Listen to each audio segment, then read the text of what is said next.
Hello दोस्तों, मेरा नाम है रहनुमा और मैं आपका स्वागत करती हूँ जीएस स्टडी कॉर्नर पे। दोस्तों, आज हम इतिहास पढ़ेंगे। इतिहास में हम आधुनिक भारत के इतिहास के बारे में पढ़ेंगे। इससे पहले मैंने आधुनिक भारत के इतिहास पर एक वीडियो बनाई है, तो अगर आपने वो वीडियो नहीं देखी है आप उस वीडियो को देख सकते हैं, जिसमें मैंने आधुनिक भारत के रिलेटेड यानी आपका जो यूरोपीय कंपनियां भारत में आई हैं उनके आने के क्रम, उनकी कंपनियों का स्थापना का क्रम और वो किस वजह से भारत में आए उसके बारे में बात की थी, और साथ ही साथ वास्को डी गामा के बारे में बताया था, और पुर्तगाली शासन का किस तरह भारत में विस्तार हो रहा है उसके बारे में मैंने बात की थी। तो आज की इस वीडियो में हम क्या पढ़ेंगे? आज के इस वीडियो में जो पुर्तगाली जो शासक आए हैं, यहाँ पर जो गवर्नर आए हैं उनके बारे में बात करेंगे। तो चलिए हम अपनी वीडियो को स्टार्ट करते हैं। इससे पहले हम एक छोटा सा रिवीजन करेंगे। तो सबसे पहले क्या हुआ था कि जब आपको मैंने बताया था उस वीडियो में 1453 में एक घटना होती है। वो घटना कौन सी थी? तो घटना थी तुर्कों का कुस्तुनतुनिया पर अधिकार। जब तुर्क कुस्तुनतुनिया पर अधिकार कर लेते हैं तो यूरोप से जो भारत का व्यापार हो रहा होता है उसका स्थल मार्ग को बंद कर दिया जाता है, स्थल मार्ग पर रोक लगा दी जाती है। तो किस तरह से यूरोपीय जो कंपनियां हैं, यूरोप से जो भारत का व्यापार हो रहा था उस व्यापार को किस तरह से करा जाए, इस क्रम में भारत की खोज करना शुरू कर दी गई थी। तो क्या हुआ? आपको पता है यूरोप में उस समय क्या चल रहा था? पुनर्जागरण का समय चल रहा था। तो उसमें नए नए तरह की खोजें हो रही थी, नए नए तरह के आविष्कार हो रहे थे। तो इसी क्रम में क्या होता है कि एक स्पेन का एक नागरिक होता है कोलंबस, वो निकलता है भारत की खोज के लिए, लेकिन वो भारत की खोज तो नहीं कर पाता है और कहाँ पहुंच जाता है? तो अमेरिका की खोज वो कर देता है। इसी क्रम में क्या होता है? एक पुर्तगाल का नाविक निकलता है। तो उसको भेजने वाला कौन था? आपको पता है, मैंने कल बताया था, हेनरी द नेविगेटर वहां का प्रिंस था पुर्तगाल का। तो उसका क्या था? नए नए शौक थे, नई जगहों की खोज करना और नए आविष्कारों को बढ़ावा देना, इन सब चीजों को प्रमोट करना उसे अच्छा लगता था। तो उसने क्या किया? उसने एक नाविक को भेजा कि जाओ जाकर खोज करके आओ, समुद्री मार्ग की खोज करो। तो क्या होता है? वास्को डी गामा निकलता है। तब वो 1498 में वो भारत में कालीकट की बंदरगाह पर पहुंचता है। तो कालीकट की बंदरगाह पर पहुंचता है तो उस समय क्या होता है? उस समय कालीकट का शासक होता है राजा जमोरिन, जो उसका बहुत ही भव्य स्वागत करता है। और जब वो आपका जो वास्को डी गामा भारत आ रहा होता है तो वो किस जहाज का सहायता लेता है? तो साओ गैब्रियल नाम के जहाज से वो आता है। और किस मार्ग से होता हुआ आता है? तो कौन सा मार्ग मैंने बताया था आपको? केप ऑफ गुड होप की मार्ग की पालन करते हुए वो भारत पहुंचता है। उस समय जो भारत में कौन शासन कर रहा होता है? तो उस समय उत्तर भारत में दिल्ली में यानी कि उस समय सिकंदर लोदी का शासन चल रहा था। उस समय सिकंदर लोदी का शासन चल रहा था। इसी तरह से आपने देख लिया था। अब हम उसके आगे बढ़ेंगे, ठीक है? चलिए, तो भारत में क्या हुआ था? पुर्तगाल का विस्तार होना शुरू हो गया था। ये भी हमने देखा था वास्को डी गामा कितनी बार भारत आया, उसकी मृत्यु कहाँ हुई, ये सारी चीजें मैंने उस वीडियो में डिटेल से बताई हैं। आज हम अपने टॉपिक पर चलते हैं। तो प्रमुख पुर्तगाली गवर्नर के बारे में बात करेंगे। तो जिस तरह से पुर्तगाल आकर भारत में आते हैं 1498 में अपनी कंपनी लगाते हैं, जिससे क्या कर सके? भारत से व्यापार कर सके। क्योंकि जब वास्को डी गामा आता है तो वो यहाँ से कुछ काली मिर्चें, मसाले लेकर जाता है, और जब वो वहां पर जाकर बेचता है तो वहां उसे कितना परसेंट फायदा होता है? 60 गुना, 60% उसे फायदा होता है, जो उसके अगर आने और जाने का खर्चा निकाल दिया जाए। यानी जब वो भारत आया था समुद्री मार्ग से तो उसके आने में जो खर्चा हुआ और उसके जाने में जो खर्चा हुआ, वो उसने जो मसाले बेचे थे, मसालों का व्यापार किया था, उसमें उसे कितना फायदा हुआ? 60% का फायदा हुआ उसने आने जाने का खर्चा निकालने के बाद। तो उसे बहुत ज्यादा फायदा होता है, ये बात पता चलती है। फिर क्या होता है? भारत में पुर्तगाली कंपनियां लगाई जाती हैं जिससे भारत से व्यापार हो सके। तो इस क्रम में क्या होता है? जब कंपनियां लगाई जाती हैं तो क्या होता है? जब कंपनी लगाई जाएगी, बड़ा व्यापार किया जाएगा, तो उसके लिए कुछ गवर्नर भी चाहिए होते हैं भाई। जो गवर्नर होगा जो उसका काम को देख रेख करेगा, तो ये सारी चीजें भी करी जाएंगी। इसके तहत क्या होता है? इसी क्रम में पहला जो आपका पुर्तगाली शासन का जो गवर्नर आता है उसके बारे में बात करेंगे। तो पहला कौन सा था? Francis de Almora. ये भारत में पुर्तगाली शासन का प्रथम गवर्नर बनकर आया था। तो सबसे पहली बात, ये प्रथम गवर्नर था। 1505 में ये भारत में आया था और इसने क्या चलाया था? नीले जल यानी शांत जल की नीति चलाई थी।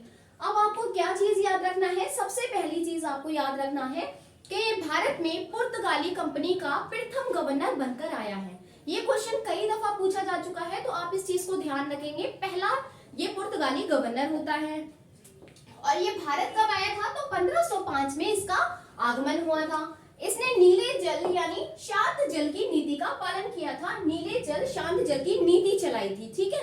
इसको एक चीज और ध्यान रखना है, इसको इंग्लिश में भी याद रखना है, ब्लू वाटर पॉलिसी के नाम से आपको याद रखना है, क्योंकि कभी कभी क्या होता है आपके जो क्वेश्चन पेपर होते हैं उसमें हिंदी में भी आपका इंग्लिश का ही बनाकर लिख दिया जाता है। तो ब्लू वाटर पॉलिसी इसने चलाई। अब ये ब्लू वाटर पॉलिसी क्या होती है, तो जैसे आपका ये है आपका भारत, तो क्या था जो आसपास इसके समुद्र था, जो समुद्री मार्ग थे, इस पर ये क्या चाहता था, इसने जब ये आया था तो इसने सोचा क्यों ना हम समुद्र पर क्या कर ले, समुद्री मार्ग पर एक अधिकार कर ले, जिससे क्या होगा, समुद्री मार्ग पर अधिकार कर ले। तो ये क्या होगा, जब इसका एक अधिकार हो जाएगा, यानी जब कोई और जब कंपनी आएगी तो इसको क्या देना पड़ेगा, उसे टैक्स देना पड़ेगा। ये उसका एक अधिकार करना चाहता था। इस नीति को उसने चलाया था कि समुद्र के द्वारा जब कोई आएगा या समुद्र के द्वारा कोई काम होगा, जहाज इधर से उधर भेजे जाएंगे, तो उसकी जो सेफ्टी देंगे वो ये देंगे और इसके बदले वो क्या लेगा, टैक्स लेगा। तो उसने क्या किया, नीले जल यानी शांत जल की नीति चलाई। तो ये क्या था, अगर आपसे पूछा जाए तो ये जो इनका पुर्तगालियों का था प्रथम गवर्नर, इसने क्या नीति चलाई कि इसका एक अधिकार भारत पर हो जाए, भारत नहीं यानी कि आपके समुद्री मार्ग पर एक अधिकार हो जाए। चलिए अब हम इसके आगे चलते हैं, अल्फ्रांसो डी अल्बुकर्क के बारे में। तो ये कौन सा, सबसे पहली बात, ये द्वितीय गवर्नर बनकर आया। भारत में पहला गवर्नर कौन था, फ्रांसिस डी अल्मोड़ा था। दूसरा गवर्नर बनकर कौन आया, तो आपका अल्फ्रांसो डी अल्बुकर्क बनकर आता है। तो दूसरी चीज ये द्वितीय गवर्नर था। और भारत में पुर्तगाली शक्ति का वास्तविक संस्थापक के रूप में किसे जाना जाता है, तो आपसे क्वेश्चन इस तरह का पूछा जाता है। दूसरा क्वेश्चन आपका इस तरह से बनता है कि भारत में पुर्तगाली शासन का वास्तविक संस्थापक कौन था। तो वास्तविक संस्थापक आपको ये चीज ध्यान रखना है, वास्तविक संस्थापक कौन होता है, तो अल्फ्रांसो डी अल्बुकर्क वास्तविक संस्थापक होता है पुर्तगाली शक्ति का, ठीक। अब बात करते हैं इसने और कौन कौन से काम किए। तो इसने होमर्स को जीत लिया, 1515 में इसने होमर्स को जीता। उसके बाद मलक्का पर अधिकार कर लिया 1511 में। और इसने क्या किया, एक बहुत ही इंपॉर्टेंट, जो सबसे ज्यादा इंपॉर्टेंट है, आपको ध्यान रखना है, गोवा पर अपना अधिकार कर लिया, ठीक है। तो गोवा पर अधिकार करने वाला कौन है, 1510 में गोवा पर अधिकार करने वाला अल्फ्रांसो डी अल्बुकर्क है। ये चीज आपको ध्यान रखना है। इसने क्या किया है, गोवा पर अधिकार किया है, ना कि गोवा को राजधानी बनाया है। राजधानी बनाने का जब आएगा तब आपका क्वेश्चन, तब आपका आंसर अलग हो जाएगा, जबकि अधिकार की बात आएगी तब आपका आंसर अलग होगा। तो 1510 में गोवा को इसने क्या कर लिया था, जीत लिया था, इस पर अधिकार कर लिया था। अगला क्या करता है, तो ये आता है, किसको केंद्र बनाता है, तो कोचीन को केंद्र बनाया इसने। भारतीय, और उसने कौन सी पॉलिसी चलाई, तो भारतीय महिलाओं के साथ विवाह की नीति चलाई। इससे क्या हो सकता था, इससे भारत में अपनी जड़ें मजबूत करना था और साथ ही साथ ईसाई धर्म का प्रचार प्रसार करना इसका उद्देश्य था। इस उद्देश्य से क्या करता है, भारतीय महिलाओं के साथ विवाह की नीति भी चलाता है। उसके बाद इसने और भी काम किए, सती प्रथा पर रोक का प्रयास। तो याद रखना, सती प्रथा पर रोक नहीं लगाई थी इसने, सिर्फ सती प्रथा पर प्रयास किया था रोकने का, ये बात ध्यान रखेंगे, ठीक है। चलिए अब आगे चलते हैं, नीना डी कुन्हा, ये कौन है, तो नीना डी कुन्हा के बारे में हम इसके बारे में पढ़ेंगे। ये भी क्या होता है, पुर्तगाली शासन का पुर्तगाली गवर्नर होता है, ठीक है। तो ये क्या कहता है, इसके इंपॉर्टेंट क्या पॉइंट्स हैं, तो ये क्या करता है, गोवा को राजधानी बनाता है। तो सबसे पहली बात कि गोवा को राजधानी किसने बनाया, तो राजधानी बनाने वाला कौन हो जाएगा, नीना डी कुन्हा। जबकि आपका गोवा को अधिकार कब किया, 1510 में गोवा पर अधिकार करने वाला अल्फ्रांसो डी अल्बुकर्क था। उसके बाद हुगली व सेंट थोमे में इसने बस्ती बसाई। और एक और इसका काम था, बासीर व द्वीप पर अधिकार कर लिया था, ये आपका दमन द्वीप वाला एरिया था, तो उस पर क्या करा, इसने अधिकार कर लिया। आगे चलेंगे कि पुर्तगालियों का योगदान। तो सबसे पहले चीज हमने पढ़ ली थी, तो कुछ गवर्नर के बारे में पढ़ा, पुर्तगाली शासन का विस्तार किसमें हो रहा है, तो किस तरह से हो रहा है, ये हमने पहले वीडियो में बताया था।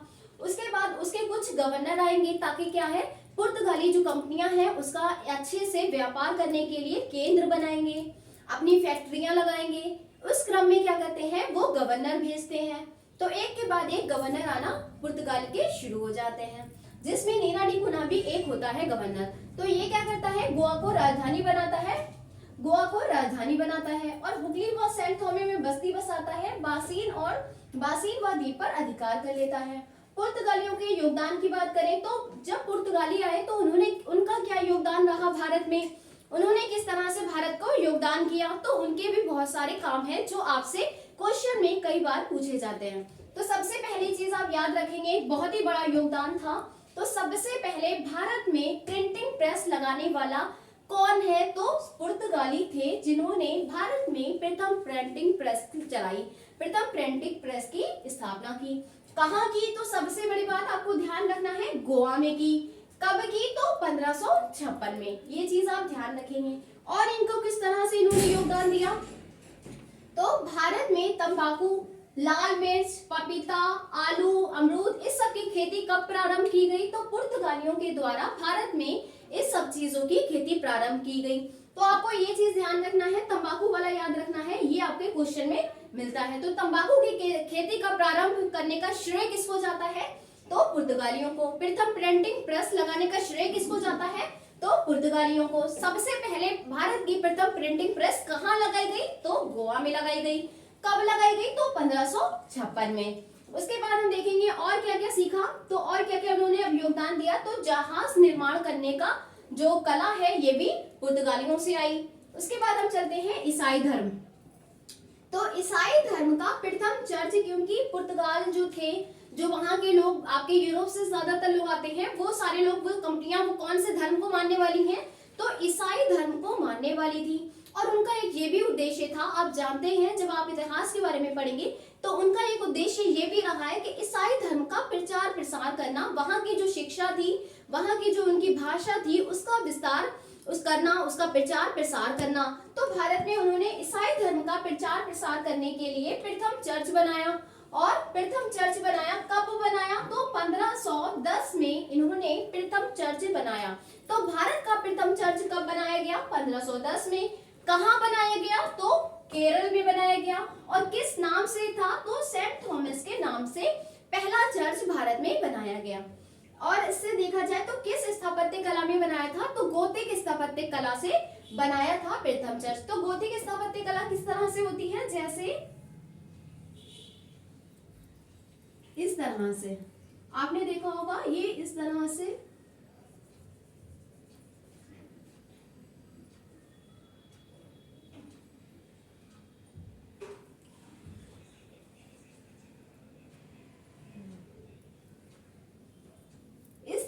आपके ऊंचे ऊंचे इस तरह से गोथिक स्थापत्य कला में क्या बनाया, प्रथम चर्च बनाया गया।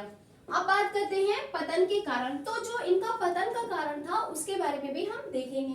तो इन्होंने क्या किया था, कॉर्टेस अर्मिडा काफिला व समुद्र लूट की नीति जो थी, ये क्या थी, इसको जो कॉर्टेज अर्मिडा काफिला जो था, समुद्र लूट की नीति, ये पतन का कारण बना था। तो क्योंकि समुद्र लूट की नीति भी इनका क्या था, इनका मतलब था ये एक अधिकार समुद्र मार्ग भी बनाना चाहते थे, ताकि कोई जब आए या वो कोई सामान इधर से उधर भेजे तो उसने क्या दे, टैक्स दे। अगर वो टैक्स नहीं देता है तो क्या करते थे, उसको लूट लिया करते थे। तो इन्होंने ये जो काम किया था, ये भी इनके पतन का कारण बना था। इन्हें टैक्स चाहिए होता था, अगर टैक्स कोई सबमिट नहीं करता है तो ये क्या करते थे, समुद्री जहाज से जो भी जाया करते थे जहाज, उन्हें क्या करते थे, लूट लिया करते थे। तो ये नीति भी इनके पतन का कारण बनती है। और अंतिम आपसे पूछा जाता है अंतिम गवर्नर कौन था, तो अंतिम गवर्नर मैनुअल एंटोनियो था, जो भारत में अंतिम गवर्नर पुर्तगाली का बना। अच्छा, एक चीज और, पुर्तगालियों के बारे में हम पढ़ रहे थे, तो अंतिम गवर्नर मैनुअल एंटोनियो है। तो भारत में सबसे पहले आने वाला कौन है, तो भारत में सबसे पहले हमने देखा था 1498 में वास्को डी गामा के द्वारा पहली बार पुर्तगाली शासन का जो विस्तार, जो प्रारंभ हुआ, जो आने का क्रम शुरू हुआ, वो वास्को डी गामा के द्वारा हुआ। तो सबसे पहले आने वाला कौन है यूरोपीय कंपनियों में, तो पुर्तगाली। सबसे अंत में जाने वाला कौन है, तो कौन हो जाएगा, तब भी आपका आंसर पुर्तगाली होगा। 1961 में पुर्तगाली यहाँ से जाएंगे। 1498 में भारत आते हैं और जाएंगे कब? 1961 में भारत से जाएंगे। तो ये चीज ध्यान रखना। प्रथम आने वाला यूरोपीय कंपनी कौन सी है? तो 1498 में पुर्तगाली हो जाएगा। जाने वाला कौन है? 1961 में पुर्तगाली ही जाने वाले हैं। इसी क्रम में हमने पढ़ा था कि जो आपका वास्को डी गामा के बारे में हम पढ़ रहे थे, जो 1498 में ये आता है और इसकी 3 बार ये भारत में आता है और तीसरी बार में क्या हो जाती है? उसकी मृत्यु हो जाती है। तो भारत में पुर्तगाली यानी कि आपका जो वास्को डी गामा था, इसी की मृत्यु भी कहाँ होती है? भारत में ही हो जाती है।